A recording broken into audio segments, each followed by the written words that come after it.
Dis goeiemôre, good morning en vandag is vir my 'n baie lekker dag. Ons volgende gas, se bekende stem het jou seker al deur ure se verkeer vermaak. Hy is iemand wat nie bang is om te sê wat ander net dink nie. En buite in radio het hy ook sy merk gemaak agter die skerms as vervaardiger van televisieprogramme. Dis niemand anders nie as Rian van Heerden. Rian, hartlike goeiemôre, good morning. Hallo Roz. Jy het amper soos elke persoon wat by Tuks FM opgeëindig het, eintlik regte studeer. Jy wou 'n advokaat word. Hoe het die pad nou so gekronkel dat jy toe by radio opgeëindig het? Politikus was die plan. Reg. Het op baie stadium met baie van die NP-ministers destyds het eers gaan loswat. Ja. Soos Pik en Evie, toe het ek gedink, yes, gaan eendag in die parlement sit, gaan die kabinet wees. So dit was die plan gewees. Ja. Never worked out. Toe het die radiogogga gebyt en toe het jy daar gebly. So ek het aangesluit by radio Tuks FM spesifiek, want ek het gedink dit is 'n goeie manier om my politieke boodskap uit te kry. Ja. Jy weet, jy het mos nou 'n mikrofoon. En so die 3de jaar toe byt hy my. En never look back, nog die hele tyd in radio gewees. Hoeveel dekades was dit nie? Ja. Jy het nou oorgevat by my, by the way. Rian, ek onthou, ek het nog die verkeer gedoen op 'n show waar jy nog Scenic Drive gedoen het. Toe het jy gesê, jy wou eintlik nog die politikus ding doen. Jy het dit gesê, you had a platform that you were going to run on, dit was 'n doel wat jy wou bereik. En nou, is dit nou steeds in die back pocket, of is dit nou glad nie? It's coming.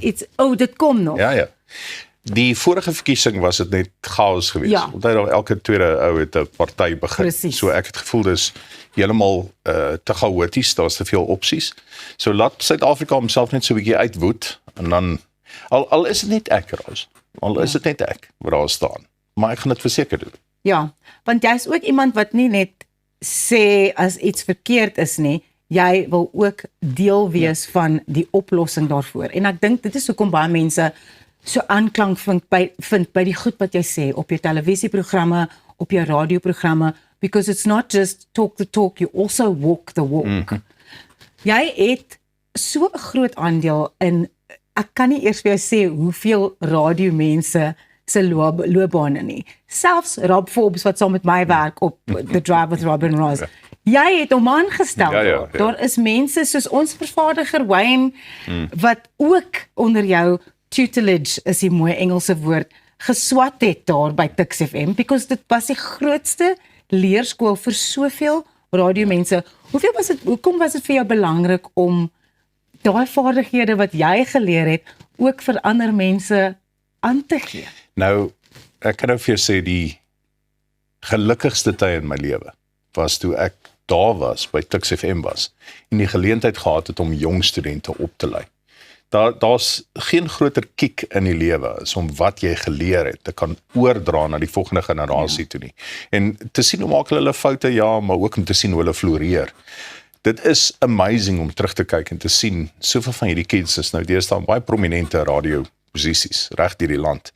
En jy het 'n klein rolletjie gespeel in dit. Dit is ongelooflik belangrik om kennis oor te dra. En ek dink is deel van die rede waarom ons osself bevind waar ons osself bevind. Kennis is nie oorgedra nie. En nou soos jy weet, jy kan dit nie vir jouself hou nie. Jy kan dit nie graf toe vat nie. Dra dit oor so vinnig as moontlik. Maar happiest times in my life by Tuks FM. Seker. In jou tyd op die radio, veral op Jaguar FM, het jy 'n hele paar klagtes gekry van die uitsaai kommissie. Wat was van die frustrerendste klagtes wat jy gekry het en hoekom?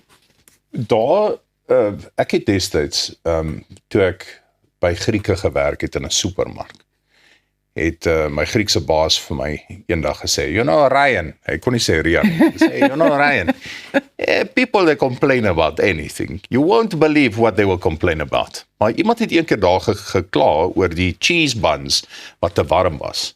Dit net uit die oond uitgekom en iemand gesê, why are the buns so warm? Jy weet sulke goed. En ek het agtergekom, mense sal oor die onsinnigste bul sal hulle kla. Oor iets wat jy, want hulle het half gehoor, of hulle het gehoor by iemand, tweedehandse kennis. So daar is seker goed wat ek dink, definitief jy weet held water wat ek verseker voor moes aangekla geword het. Wat ek was. Ek was een dag by die BCCSA vir 3 verhore. So ek het die oggend een gedoen en toe middag nog een in die So middag. nog 'n lunch ook Ja. lekker. Ons het 3 in 'n ry gedoen. So dan kom die eerste groep, ek klaar daarby aan en dan kom die volgende een en dan kom die volgende een. So dit was opwindende tye in radio. Ja. Ek dink radio ongelukkig bevind hom deesdae in 'n plek en is ook oor wat in die wêreld aan die gang is. Maar radio het baie meer versigtig geword. Ja. Ek wonder of jy sal nou sê wat ons 15 jaar gelede gesê het. Ja. Bes moontlik nie. Jy weet so dis baie meer in watte toegepak. En ek was natuurlik baie jonger. So risiko's was vir my whatever buddy. Jy weet dis my opinie, dis hoe ek alweer voel en I'm willing to fight you for it. Ja. Maar jy raak ook ouer. Ongelukkig so, nee. Toe jy nog in radio was die doel altyd om grensverskuivende radio te maak, wat mense na die tyd, as hulle uit die kar uitklim, as hulle begin aandete maak, om steeds te gesels oor dit wat you were almost the impetus for that discussion to happen. Soos dit moes. Ja. Ons het,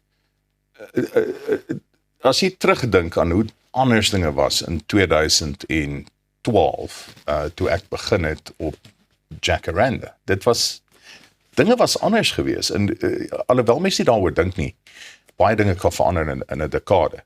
Maar dit was vir my uiters belangrik gewees dat ons seker goed aanspreek en ons vra daai vraag. Ja. Want vir my was die hoofdinge gewees, hoekom het jy opinie wat gegrond is in niks?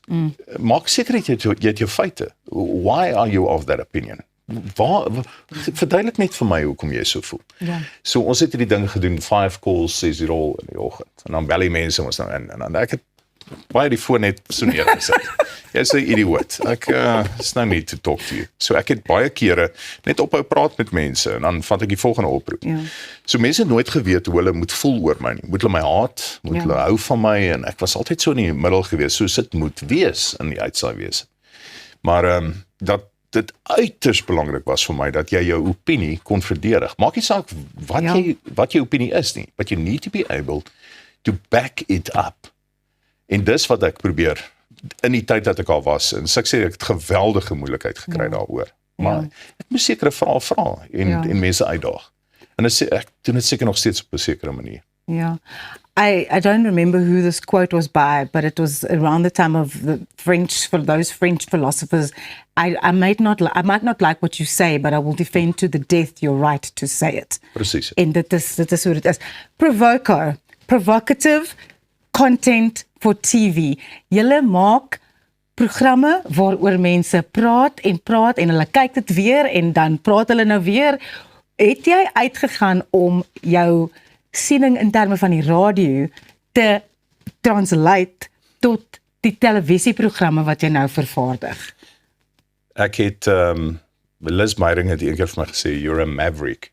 Ja. En ek is seker 'n goeie beskrywing. Dit is. Ek het nooit so daaroor gedink nie, maar toe ek gesien het, ek gaan op een of ander stadium my platform verloor. Maar baas vir my het destyds gesê, never lose your platform. En toe ek sien ek gaan my platform verloor, het ek begin wonder, na watter kant toe gaan dit gaan? Ek kan seker net soveel verhoogwerk doen, wat ek gedoen het. Ja. Maar toe gaan gesels ek met Kyknet, en toe sê ek vir hulle, hoorie, ons moet op 'n stadium, I need to make a shift. So my eerste produksie was 'n show genaamd Scalambie. Cheaters. En in my onkunde het ek gedink, what's the worst that could happen? Oh my, yes, Ross. Ek het vergeet dat televisie dis asof wanneer mense dit visueel sien, is hulle reaksie soveel meer en intens as wanneer hulle dit op die radio hoor. Dit was chaos geweest met baie van die goed wat ons gedoen het, en dit was nie altyd intentioneel nie. Ons het 'n Housewives gedoen, wat voor die tyd was daar 'n hele debat geweest oor die term huisvrou. Hoe durf jy daai term gebruik? So,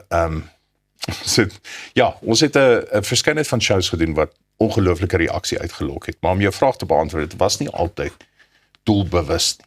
Partykeer sê vir jouself, Asseblief nie nog nie. Ek kan nie nog klagtes beantwoord nie. Jy weet, ek het nou genoeg, ek het my quota gehad in my leeftyd. Maar dit kom in elk geval. Is daar tans sekere kwessies wat mens in die media nou raak sien, waaroor jy regtig passievol voel en jy voel hierdie saak moet uitgelig word, ons moet iets maak hieroor, ons moet hierdie ding in die kalklig insit? Water. Daar is geen groter basiese mensereg behalwe vryheid as water. Jy moet mense toegang gee tot water. So dis so basies, dis so 'n basiese ding. So as jou kraan leegloop, dis stappe weg van die oerwoud. As ek jou kraan nou toedraai vir 'n maand, waar gaan jy wees? Wie gaan jy wees? So die feit dat ons nie instandhouding gedoen het. Jy weet, ek was dekades gelede in Pelgrimsrus, in die ou Royal Hotel, en 'n ou het vir my gesê, watch this space. Hier kom groot probleme wat al gebeur nie in instandhouding nie. Ek praat seker van 30 jaar gelede. Ja. Dink ek, come on, another drunk guy in the bar. Kyk waar ons nou. Kyk waar is ons nou. Rian, ons is nou aan die einde van hierdie onderhoud. Ek weet nie hoeveel ure jy in jou dag het nie, want jy het nog 'n restaurant, Delicioso, wat die beste porkbelly maak wat ek nog in my lewe gehad het. Ons is nou weer terug en gaan Pieter bietjie gesels oor musiek met Anton Meiburg. Bly net waar jy is en daar's Krasta Atlan ook wat bietjie inkom.